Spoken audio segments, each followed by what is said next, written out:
There's another one you don't want to hear. Frankly, if you want. 1, 2, 3, set, go.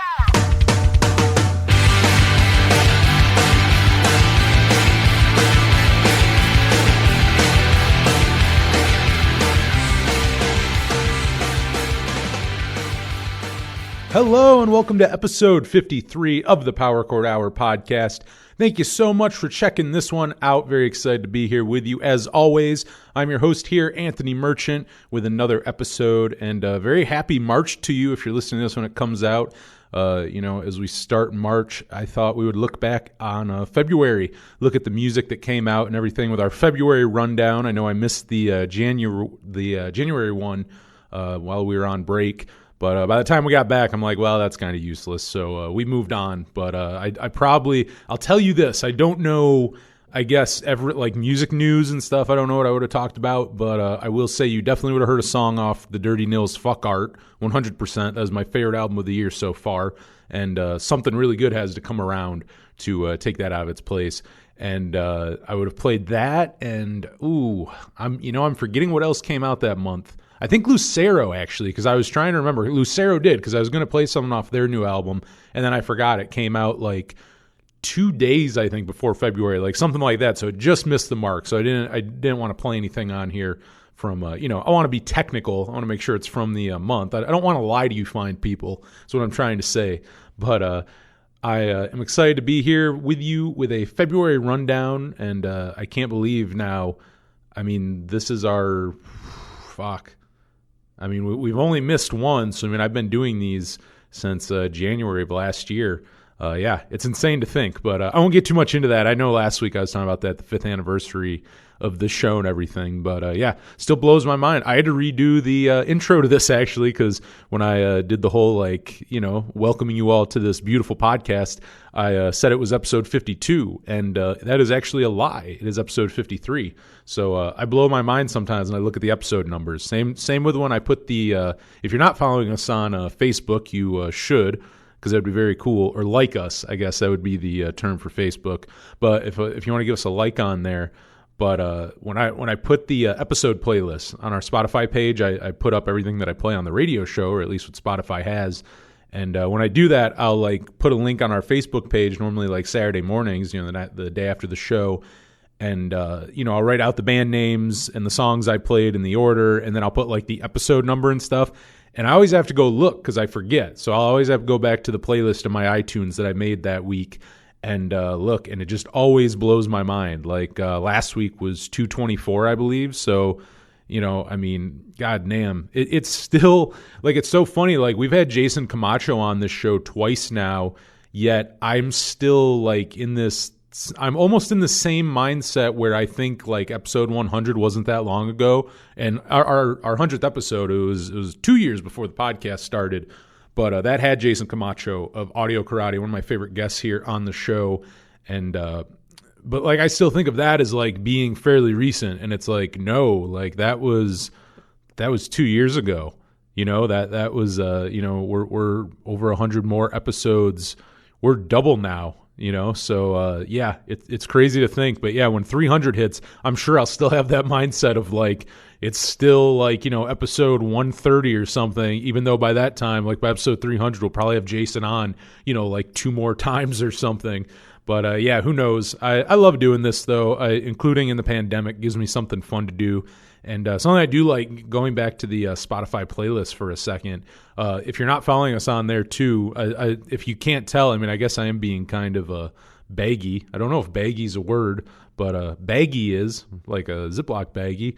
But anyways, I am begging, I guess, a little, telling you to go follow or like us on Facebook and follow us on Spotify and all that. But anyways, I do Power Chord Crash Course playlists. You probably know that if you listen to the show. I talk about them. But the other day I did a Saves the Day one, and that was really fun. That was one where because I do them with 17 songs. I have to stop at 17. That's what I always tell myself, because I'm Because if you don't, all I'm going to do, it's not going to become Power Chord Crash Course. It's just going to be Anthony puts all his favorite songs that he feels like putting on that night. You know what I mean? It's like, and then it's going to become very biased because it's like, obviously you're going to put more songs off like your favorite record. So it's like, which is fine. I mean, I probably still do that with the 17 song thing. Like with Saves the Day, it's definitely Stay What You Are and Through Being Cool heavy. But I fit a song off all 9 of their studio albums. And also, I mean, the 2 classic B-sides. I'm not even going to say what they are. If you're a Saves the Day fan, you know what the hell they are. I don't have to tell you. What are the 2 biggest Saves the Day B-sides and maybe 2 of their, like, best songs? Like, they're up there. You know, Saves the Day, I don't feel like they have as many B-sides and stuff as Alkaline Trio, but I feel like they sit up there with Alkaline Trio as a band who puts out B-sides that are, like, better than most people's A-sides. Like, they're very good at that. But, you know, it was fun doing the Power Chord Crash Chord playlist.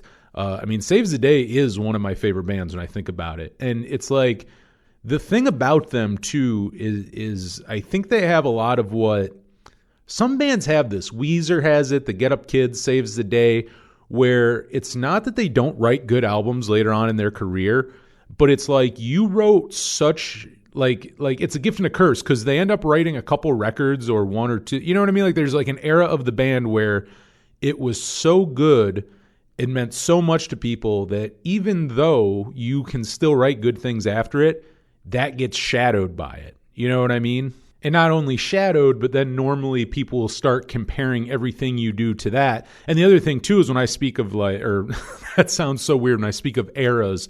You know, like when I'm talking about like an era of a band, it tends to be their first couple records. I mean, all those bands I just said, Weezer, Get Up Kid, Saves the Day, I mean, 100%. I mean, if we're talking Weezer, Blue and Pinkerton with the Get Up Kids, 4 Minute Mile and Something to Write Home About, with Saves the Day, Can't Slow Down, Through Being Cool, and Stay What You Are, you know, like those couple records where like, you know, and all of them, I mean, Weezer's a little more questionable, but I mean, that they did write. I will say this. I will, and I retroactively did, because for up until the last few Weezer records, I did like them, like later Weezer records. But retroactively, as I've gotten older, I go back and I can't really enjoy some of the ones that I did before. Like Ratitude is not something but I also look back and I feel like I may have made myself like them when they came out. You know what I mean? Because I held Weezer at such high regards, and I did consider them one of my favorite bands at one point. And I mean, they still are a band that I loved. I mean, I still hold them very high up. But again, like there's a couple records that you really hold very high where it's like you may love that band, but like there's those couple records even that just make them, you know, your favorite. It's not even over volume. You know, like the Replacements, I love all the Replacements records. Like I honestly do. The last 2 I love just as much as I love the first 2. I mean, just, you know, and I'm being honest. Maybe you go bullshit, but I do. I truly mean that. But, you know, with a band like, say, Weezer, I can't say that the same. I don't love their discography equally. You know, that's basically what I'm saying. There are some bands where I equally love their whole discography, where I'm like, it's solid the whole way through. It's great. And, like, Saves the Day is one where, and I think they are all pretty good. I mean, like, they're another one where there are good songs throughout. Like, because the other thing, too, is, like, not for nothing, but, like, I think later on there's a couple records where, like, they're albums, you know what I mean? Like they're like the songs are even written for albums, I would say, in a way where they don't make as much sense by themselves. That's why I really liked the Saves the Day, the self-titled record. Like I thought that was so good. Like that was such a it's not even a return to form really, because it was even a poppy, like kind of, you know, really that is probably like their poppiest record, but it was this great direction where like it was more song oriented, where like with the whole trilogy thing that they did, like I think it was neat and there were good songs on those records.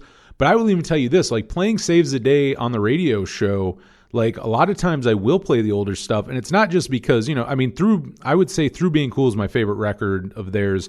I mean, Stay What You Are, it's tough. I mean, because that I almost want to say I love them equally, but Through Being Cool, there's just that energy, because Can't Slow Down is great, but I mean, obviously they sound very much like a Lifetime ripoff, and I mean that in the best way. I mean, they sound amazing. Like, it's kind of like with the Goo Goo Dolls, where when I say they sound just like the Replacements, like their old stuff's like a Replacements ripoff, I mean, yeah, it's kind of a backhanded compliment, but it's like I do truly mean it. I don't mean it in a bad way. You know what I mean? Like, it's not derogatory. Like, I love Can't Slow Down. I love Lifetime. So why wouldn't I love that record? But I think through being cool, they found their own, you know what I mean? Like they kind of found their own. I think Chris really wrote, I mean, those are some of his best lyrics on that record. And I think they hit a stride with like the energy was there. You know, I think there were eyes on them. It was like everything was just good. You know what I mean? And they had a few years behind them. So they were, you know, like a little more well-oiled and everything. And, but I mean, Stay What You Are too. And again, it's like an amazing record, but it's a different feel. Like through being cool, I think I said on our Instagram page the one day, like I have a tradition, and I don't know when it really started, sometime in college, whenever I got my car. But, you know, I talk about it on here where I live in Jamestown, New York. I mean, you really don't get shows around here. People don't come here and play shows. I mean, there's been a few throughout the years, but I can count the shows I've seen in this county on both my hands, I would say. But a place fairly close is Cleveland. I mean, fairly close, 2.5 hours. But I mean, fuck, if you want to go see a band, which I do, I will drive. If I like your band enough, I'll drive 2.5 hours. And including in college, I loved that. That was a pastime. If I'm not in college, fucking driving to Cleveland or Buffalo or Erie or Pittsburgh to a show. And good times, you know, good times I still cherish. And including now that I haven't been to a show. And goddamn, I mean, I didn't go to one at the beginning of 2020 either. The last one I saw was in Minneapolis. I think it might have been. I've talked about this on here, so I mean, I don't want to keep repeating things, but like I think it was Bob Dylan, if I'm remembering. I probably said the same thing last time too. I can't remember, but unless there's one I'm forgetting, I think Bob Dylan was my last show, and that was in Mankato, Minnesota, in like late October. Oh, no, you know what? That's a lie, because I saw the Menzingers the day before Halloween, the October 30th. So, yeah, okay. No, so I take that back. And I may have brought this up, too. If that's the case, I've probably talked about this, and it's just me having a revelation. But and I apologize to my I'm just repeating shit then, and we will move along. But I think the Menzinger, they were the first show I saw there when I moved to Minneapolis at the Varsity Theater on my birthday, on my 26th birthday. And then they were the last show I saw before leaving Minneapolis, and they played October 30th at the Varsity. That was my first and last show, the Menzingers at the Varsity, if I remember correctly. And that was my last show since shows were a thing. You know, I mean the online ones, but I mean I don't, you know, that would be an interesting thing. And like hit me up, let me know about this. I would be interested in what other people say, but like I mean live streams, do you consider those concerts in a way where you would say, like, let me put it this way, if you were in a conversation with someone and you saw this band or artist during a live stream during quarantine on your computer, but you've never seen them live in concert. You saw maybe even the stream was live. You're watching on a computer. Do you consider that a show? I mean, and I guess as I was saying that, a live show, like, but do you consider that? Because I don't know, like I've seen a few people perform who I've never, you know, like during this whole thing online, and I've never seen them like live in person. So maybe it's me just being like really fucking OCD or something, but like I don't know that I'd consider that like seeing them live. You know what I mean? I really don't know if that counts, because really, I mean, even though it is live, like you only really know that because they say it. I mean, otherwise, what's the difference between that and watching like a live video on YouTube? Like I almost, you know what? I almost feel like it that way. Like I almost feel like saying you saw a band live because you saw them on your computer, like live, or paying for a live stream, or, you know, like one of the ones that were pre-recorded. I mean, that's a pay-per-view or something. You know what I mean? Like that's not really a show per se. I wouldn't say you saw them live. But I don't know. Let me know what you think about that. I mean, that might be just so fucking oddly specific, and maybe it's just me being a weirdo. But yeah, like let me know what you think of that. But yeah, getting back to Saves the Day, however I got down that rabbit hole, you know, I had so much fun putting those 17 songs together, and just throughout their career. But really, like I was saying, like with their trilogy, and there are like some songs, and that's one of the things that I had trouble with, including I would say Daybreak the most. Is not very cohesive if you listen from song to song. There's a couple songs, and I forget which one I put on the playlist, but that was like probably one of the most like song you could put on a playlist or a mixtape, or that I could play on the radio show and it makes sense. Because there's a lot of songs on there that I don't think really make sense without listening to the whole thing. Whereas that's what I liked about Saves the Day self-titled, was that, I mean, you can just put whatever song on and it's just really, you don't have to start at track one. You know what I mean? And I think normally I like that more of the record, at least if it's something that, you know, if I'm going to play it on the show or I'm going to, you know, listen to or whatever. And you know, and through being cool, I mean, that's the other thing, like with that energy, you know, my ritual of driving home from shows, Cleveland specifically, I mean, I guess I'm sure I did other places too, but Cleveland specifically, driving home and blasting Through Being Cool on the way home from Cleveland. Always the first record. I listened to tons of other stuff too. I didn't listen to it on repeat for 2.5 hours because it's a short album. I could listen to that fucker like 6 or 7 times on the ride home, and you know, and even be able to stop at the Waffle House. But no matter what, that would be the first one I played on the way home, and it was also cool because I saw Saves the Day play Through Being Cool there on that tour they did with Say Anything and Reggie in the Full Effect. That was also the show. It's funny it took me that long because that tour was in 2014, I believe. Yeah, 2004. It was like December of 2014. Might have even went into 2015, but I saw them 2014. And I saw them. It was cool. I saw it back to back, that tour in Pittsburgh, and then the next night in Cleveland. But seeing them play Through Being Cool, and I love Is a Real Boy too, and Reggie in the Full Effect. Even though they didn't play, they were supposed to play, I forget which one, I think Under the Tray. They were supposed to play front to back, but they didn't have enough time. It was kind of fucked up. Like they were signed to the tour to do like an album anniversary thing. Same with Saves the Day and Say Anything.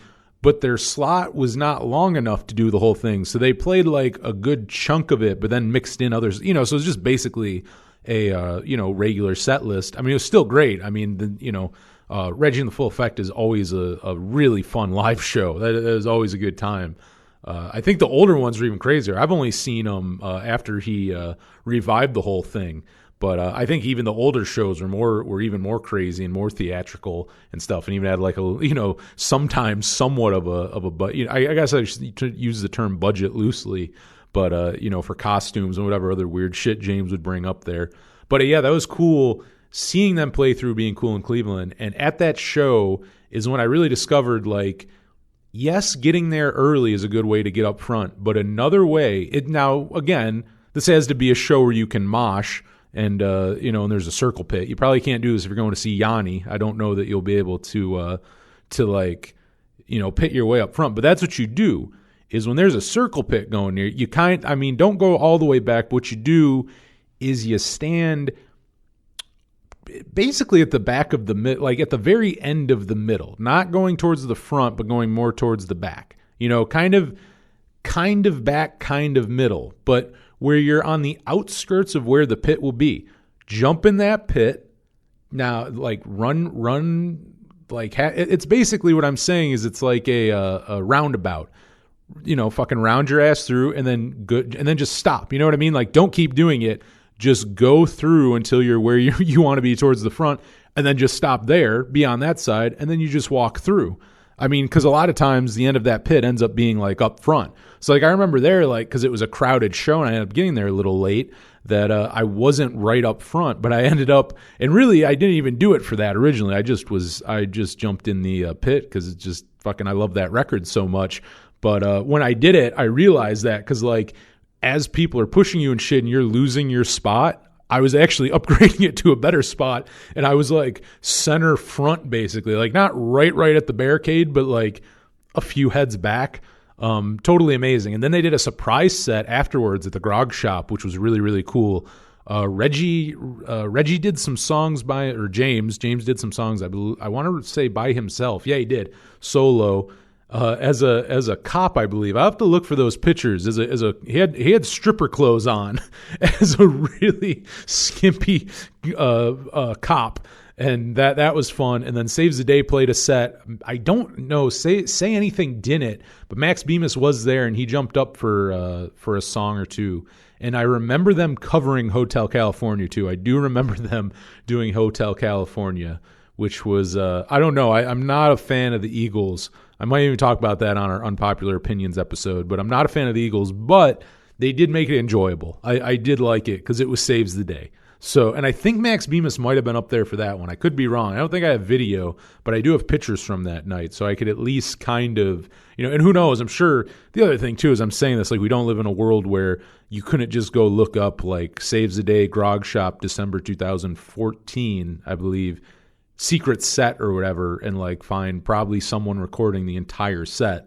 So, that's why I don't worry so much. Like I'll take some pictures and videos sometimes at shows, like, just something to kind of throw up on our page.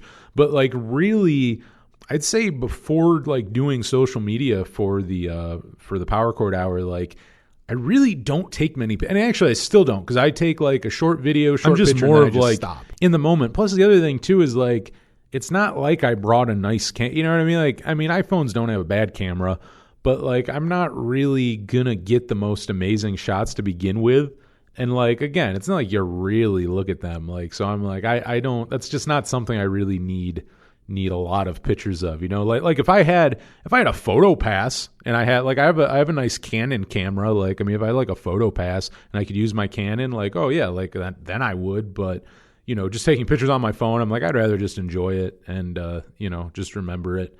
Same with like, I mean, and I used to buy a lot of merch. I don't buy much now, but like ticket stubs are such a great, like, you know what I mean? Like if you have a ticket stub and it's like if you don't get merch, because like, eventually a shirt will get faded or you won't fit it anymore, or like, whatever other silly merch item you end up buying gets lost or donated. It's like a ticket stub, including for me, because I like to be as minimalist as I can. And it's like a ticket stub fits in a little tote, you can fit hundreds of them in a small little, and I'm not even talking about like one of the like regular size totes. I'm talking about like the ones you hold in your hand. You know what I mean? Like the like 3-inch tall, 4-inch tall ones, I mean, you can fit hundreds in those.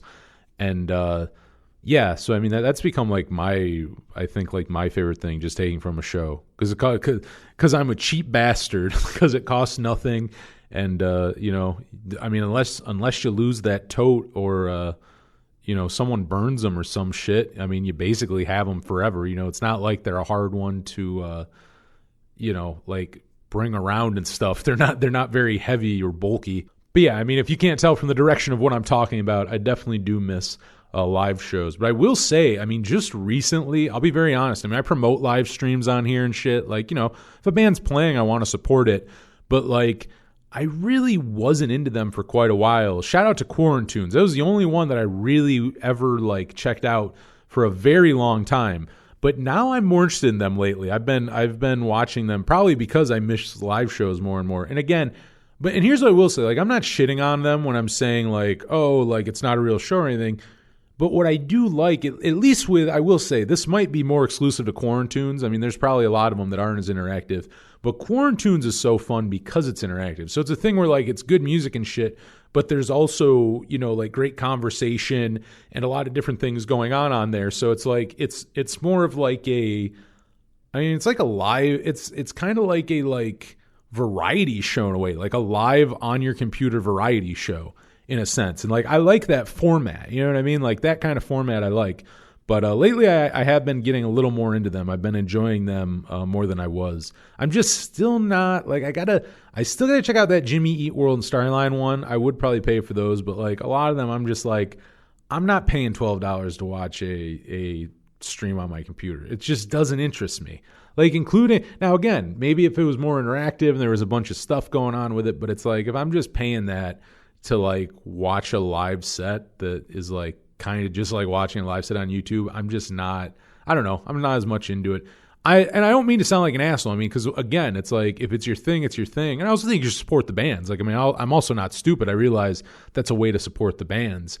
But yeah, I definitely don't think they're a replacement for live shows, but I don't think they're terrible either. Like, I do think they have a place. And I think even when, all this goes away, I think they'll still have a place. I don't know if it was on here, I was listening to something, but hearing people talk about how, even after all this is over, just still live streaming concerts as they go on, like as you're, the concert can be live. And then if you're not there, you can still watch it live as it's going on, like professionally, because obviously that's happened before, but like, with more money behind it where like the streaming and stuff is really, really good and, a lot more caught up. So that would be neat. That would definitely be neat if that comes once shows come back. But I wonder too, and I'll talk about it more later because I have a little piece of music news that kind of goes with the whole thing. But like when I think about it, I have heard some people talk about shows coming back this year, and I would love for that too, but I really don't know that I see it happening. I see it. Here's what I'll say. I think you'll start seeing it more because also as I say that, there have been live shows, but I guess when I say live shows, not socially distant, no face mask, or even maybe if there's a face mask, like basically a full capacity show, not something where it's like you have to buy tickets in 2s and 3s and like, you have to be like in these like reserved spots and stuff, like nothing like that, like kind of a more beginning to go back to normal. I could see that maybe happening at the end of the year, like end of fall, like really I'm talking like November, December kind of thing. Maybe not late summer, early fall. I could see it starting. When I say starting, like again, maybe even kind of like that where it's like there's still live stream online, but maybe there's, with no, maybe face masks, but not 6 feet apart, they can have like 50 people there or something, at the actual show. Like, I mean, I don't know. It's a weird one. It'll definitely come back in like, it's not going to come back 100% just out of nowhere. It's going to come back, I think, in steps. So, I mean, that's kind of my thing. I don't see them being the live show that we all know. Because people also like, oh, they'll never be the same again. It's like, bullshit. It will go back to, we'll have sweaty live shows again where everyone are up against each other and shit. Like, we're never not going to go back to that. Now, it's not going to happen right away. I'm not saying that. But, I mean, the idea that, like, 10 years down the road, even 5 years down the road, after this is all over, not even right now, but I just mean once pandemic's over, once things are more, kind of, more in place and going better, whatever that means, kind of starting at that time, 5 years after that or whatever, I think at some point we're just going to be like, oh yeah, like, no, we'll just go back to that, because I have heard people be like, oh no, they'll never be the same again. And it's like, I think that's also just like, almost like that, like it like grabs your attention because it's just so much, oh my God, like they'll never be. And it's like, I just don't think that's true. I don't think it'll happen right away. Like, I really don't know that I would want to go to like even my favorite like dive bar right now and see a show. Like thinking of going to like Mohawk Place in Buffalo, a place that I love, like going to see a show there right now where it was just full capacity and everyone was up each other's ass and everything. And, it's just such a small place. Like, I don't think I'd want to do that, like at all. Like, I don't think that particularly, I would feel probably very weird about it, like I think most people would, but, yeah. So I don't know. I could see maybe at the end of the year. And again, I'll probably talk about this a little more later because there's a piece of music news that kind of goes about that. But, yeah, I've not been doing a whole lot, kind of cold where I'm at this week, so just kind of inside, put together that Saves the Day Power Chord crash course, and while it may not be very punk, I have been getting back into Rush lately. I not that I'm like out of Rush or hate Rush, but I liked them more as a younger man, as a younger man, but probably I'd say more in my teenage years I was more of a Rush fan. And, I mean, again, it's like not even Fall Out, just don't listen to so much. But I've been listening to, and not just Rush, but my ass listens to the commercial stuff. A lot of like Moving Pictures, like that record. And, just kind of the various hits through the years and, a few of the other records, but mostly Moving Pictures, I'll admit. But listening to that a lot lately. And I don't know, I mean, I've always thought of it. I mean, I think most people do, whether you like them or not, like it's like having three people who are the best at their instruments in one band. Like, I mean, like Neil Peart was like the greatest drummer, I mean, Geddy Lee, the greatest bass player, and like Alex Lifeson, who I think does get credit, but not enough actually. Of everyone in that band, probably the most uncredited person. And I notice that more listening to them now lately. As I go back and I listen, I go like, what I think when they're best is where Geddy Lee and Neil Peart are like kind of doing their prog stuff. You know what I mean? Getting a little more like complex, but also locking in. I mean, really nice groove going. But then over that, you have Alex Lifeson just fucking like riffing over it. And he actually has really good guitar tone too. There's some of those songs where I got to say like just really good like rock guitar tone. Like just really not a bunch of weird like pedals and stuff. Like just very just like squealing with the solos and stuff. I think he's a very underrated guitarist the more that I get back into them. Maybe I lose punk points for that. But I don't, though, as I say that, it's like I've probably played things on this show and on the radio show that would make me lose more punk points than saying I like Rush. But fuck yeah, Rush is a good band. Go listen to Rush, and the spirit of the radio too. That's a great song. That gives me a little warm tingle in my heart. When you go listen to the lyrics of that. Just kind of the like heyday of radio and everything, and when it was like in a better place than it is now. But I won't go down that. I could talk about that forever. But what I will talk about now is the albums released in February. We're going to get to the music. And, there were some stuff and some good things, too, actually released this, or last month, I should say, in February. But what I like, and I'm happy that we're in March now, which is also crazy that we're in fucking March. I can't believe that. But this is, I really feel like when music starts, like as far as new music coming out, this is when I think it really starts coming out. Like, January, February, you get things obviously rolling. It's the beginning of the new year. But like March and April is like when it starts really coming out. Like I always feel like when I look at like my favorite albums of the year, most of them come out the next few months. And it's not even anything I think special about those months. It's just people release so many albums come out during that period that like, a lot of my favorites just end up coming from there. But albums out in February 2021. NoFX put out single album. And I got to be honest, I got to listen to it a little more. I don't love it. It's not my favorite NoFX record on first listen. But I feel like I'll give it like a more serious, because I'll say too, like Self-Entitled, I don't remember caring for a whole lot the first time I heard it. And now it's one of my favorite NoFX records. But I did really like the last one. I definitely don't like this one as much as the last. But, I'll give it another chance because I do love NoFX. The Fat Mike's voice, it does sound, I will say, and giving the man, I'm not giving him shit. I realize he's, I believe in his early 50s now and been doing it since the 80s. And, his voice kind of sounds strained on it. I don't know if it's just me, but his voice kind of sounds a little strained. But Mikey Erg, Self-Titled, you got to go check that out. It is his self-claimed return to pop punk, and really, really good stuff. Mikey Erg is always good. Mikey Erg, no matter what the Ergs, whether he's playing with someone else, whether it's his solo stuff, he's always a good one. Sincere Engineer dropped their second single of the year with Tourniquet, really, really good song. And they have said new album coming out this year sometime on Hopeless Records. Don't know when, but definitely might be my most anticipated of the year. Rambithian's still my favorite of 2017, and I still listen to that record. I'd say at least once a week, probably more than that, but at least once a week. The Hold Steady with Open Door Policy, which I'll play something off that later. I'm always excited for new Hold Steady. They're just one of those bands where if they're going to put a record out, I got to go listen to it. They're legends at this point. They've been doing it long enough. I think we can call them legends.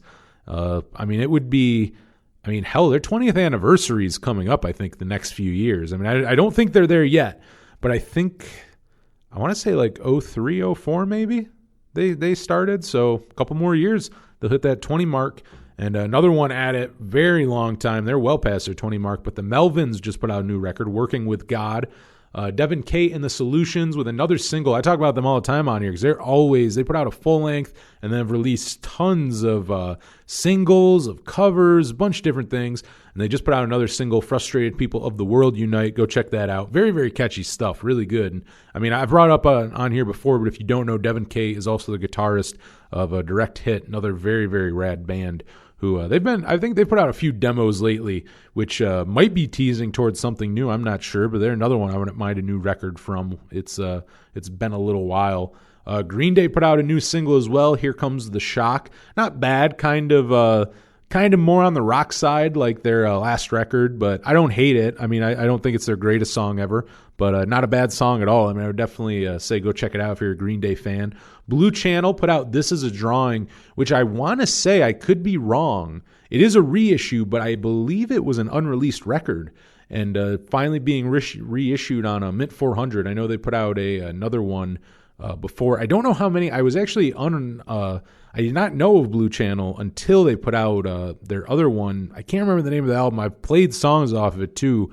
on here, but they put it out for their 20th anniversary last year. I believe Mint 400. I don't know how many other albums they have, but are like basically reissuing their back catalog, and they're a really good band to go check out. I mean, if you've never heard of them either, they're a good like early 2000s pop punk band, and yeah, you should go check that out. Blue Channel, This as a Drawing, and I believe they might be on Bandcamp and a bunch of other places too. You'll find them on there, and you'll find their last one as well. Glitterer, which is Ned from Title Fight, a band which I miss very, very much, just put out another great record, Life is Not a Lesson, and this is his second record under the Glitterer name, and I love it. I mean, honestly, it's not, and I'll play something off that here in a minute too. It's not straight up like Title Fight, and I always say that. It's like it doesn't sound like a continuation, but I don't feel like it's totally off. You know what I mean? Like I feel like there's at least elements of it where if you were a fan of Title Fight, you would be a fan of this. I mean, it's not the same in the sense of like the speed of the songs or the energy, but you know, I mean, whether it's his vocals or some of the like chord progressions and like even really, I mean, Title Fight definitely experimented with guitar tones and sounds, including on Hyperview, and he does a lot of that with a Glitterer. So definitely recommend checking out Life is Not a Lesson. I'll play something off that here in a minute. Tri-State put out Doom Loop. Cat Calling put out Breathe, which is her single, and she's going to be putting out her debut EP, I believe, this month. I believe March 15th. I just saw it a minute ago on Facebook. And I'm totally blanking on the date, but I think it was March 15th. So that's coming out very soon. You should go check out that single and get ready for her new EP. It'll be very cool. X just put out Extras, which is a 2-song little EP from the Alphabet Land sessions, which is kind of neat. Nothing too new there, anything crazy. But again, I mean, if you're an X fan, they're neat to listen to. I mean, any new X is good X, including from if they're songs from the Alphabet Land sessions, because that was just such a good record. And the Antagonizers, ATL, just put out their record Kings. Really, really good punk rock. And I'll let you hear that for yourself right now, because I'm going to play something off of that right now. Here is Antagonizers, ATL, with No Rest for the Wicked, right here on the February rundown of the Power Chord Hour podcast. Right here on the February rundown of the Power Chord Hour podcast, that was the Hold Steady with Family Farm off their brand new record, Open Door Policy. Before that was Glitterer with Didn't Want It off their brand new record, Life is Not a Lesson. And opening up that block of music was Antagonizers, ATL, with No Rest for the Wicked off their brand new record, Kings. All right, I got a couple things for music news for you. AFI, this is kind of exciting, have announced the release of their 11th record, which is titled Bodies, and it's going to be out on June 11th on Rise Records, and it's going to be the band's very first release on Rise, which is very cool for that label. They seem to be getting some, AFI is a pretty big band when you think about it. They've been on a lot of major labels and stuff, but Rise has grabbed a few bands who kind of went the major route and were pretty big. And it's just surprising. I don't know why it is anymore, because they've been doing it for a long time. So, I mean, they're not as small of a label as I guess I sometimes think of them are, which is very cool. I mean, props to them. They signed some really good bands. But the album was self-produced by guitarist Jade Puget, and the band has released the first 2 singles off the record, Looking Tragic and Begging for Trouble, and they're going to be released on a limited 7-inch here coming very soon. So check out that. Check out the video for Looking Tragic that is now on the band's YouTube. And I like it. I got to say, I really enjoyed the I haven't heard Begging for Trouble yet, but Looking Tragic, I did watch the video for that and heard the song. And I actually really liked it. It was kind of the poppier side of AFI, but also I don't know, it's not a straight up pop song, but I mean, it has that and when I say pop, kind of like the new wavy, kind of more 80s pop that AFI does. I don't think they do so much modern pop, but they do kind of more of that 80s inspired, but also in a really good way, because it's AFI doing it, you know what I mean? So it still has that punk tinge to it. And I like it. They're one of those bands where actually I know they've changed a lot over the years. And I don't know, maybe other people don't, but I forget that they've been a band for I think they've been a band, if not as long as I've been alive, almost as long as I've been alive. I mean, I think their debut record came out in 95, and that was just a debut record. That's not the year they formed. So, like through all those years, they've went through those different eras of the band and stuff. And I really always enjoy it, like even up to this now. It's kind of like a replacements thing where it's like, yeah, they start off as more of like the, like more punk or whatever, but it's like I like the way they mature. Not all bands do. Some bands start out that way, and the direction they take I don't enjoy. But, I can't complain too much about AFI. I always, I'm not like the world's biggest AFI fan either, like in the way where like, I listen to them tons and tons, but I always buy their records, and I always like them. I got to say, I always like whatever they do.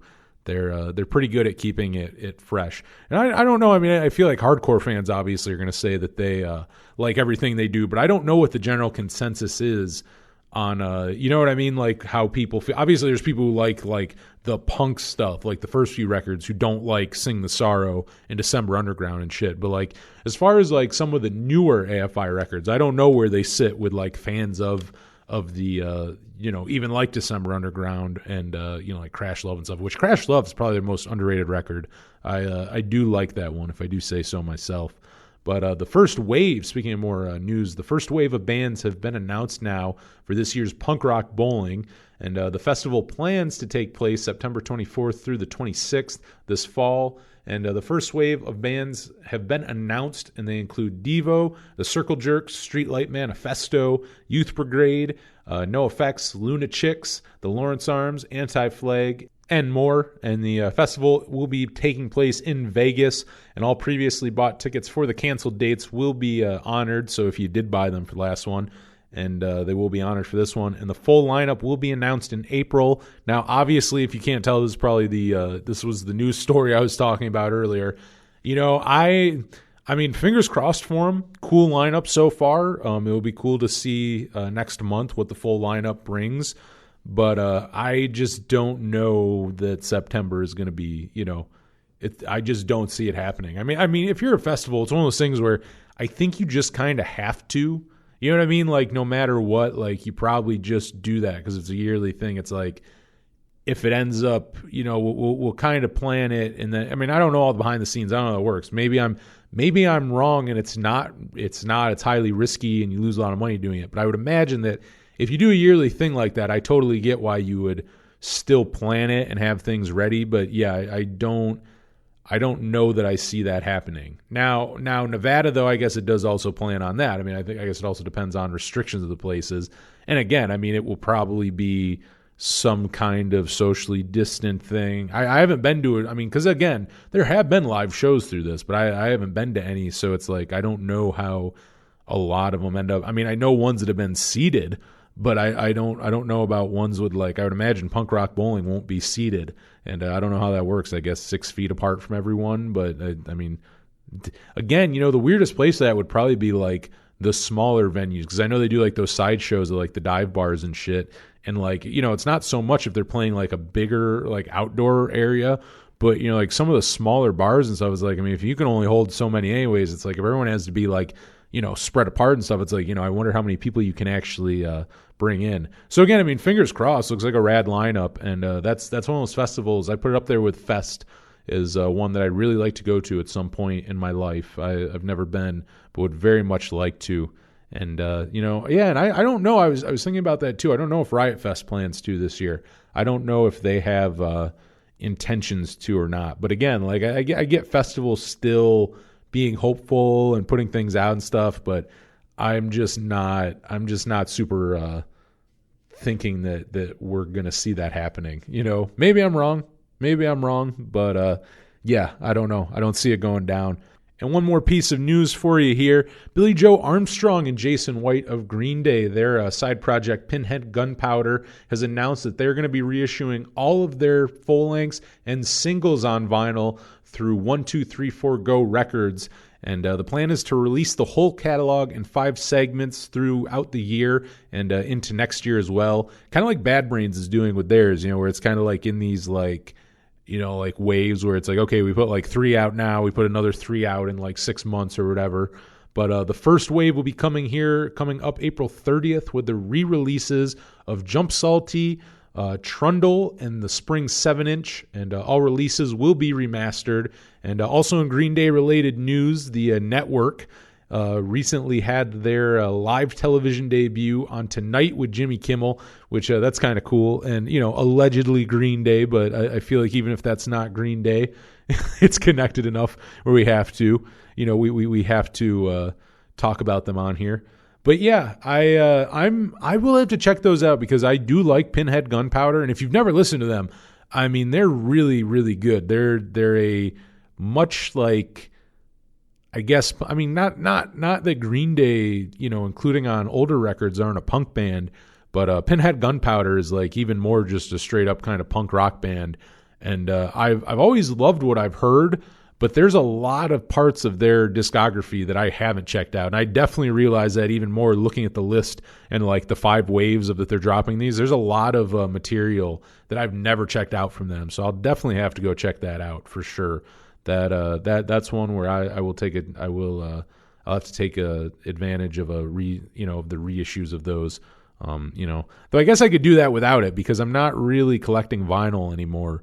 And so, yeah, I'm not really interested in the vinyl so much, just listening to the records. So I guess if anything, it just makes me realize I gotta go listen to all those Pinhead Gunpowder records that I missed. But yeah, I like them. They have a really good, I want to say, oh man, it's Aching to Be, I think. They did a cover of Aching to Be, which is really, really good. I believe it was them. If it wasn't them, it was another Billy Joe Armstrong side project, but I'm like 100% sure it's a Pinhead Gunpowder cover or song, them covering it. But yeah, I love a good Replacements cover, and I love a good punk band, and they're both of those things. I think they did a split too with Dillinger 4. I could be wrong, but I want to say they did at least a split with D4. They did something with them. I can't totally remember, but yeah, cool band either way. But yeah, that's our February rundown, kind of short and sweet, but so's the month.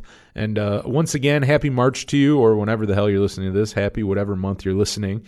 And check out the show online. We're at Power Chord Hour on Facebook, on Twitter, on Instagram. Go check out our Spotify page. I put up playlists from what I play on the radio show every week on there, and also those Power Chord Crash Course playlists, and a bunch of other random ones. I put up some for the podcast sometimes.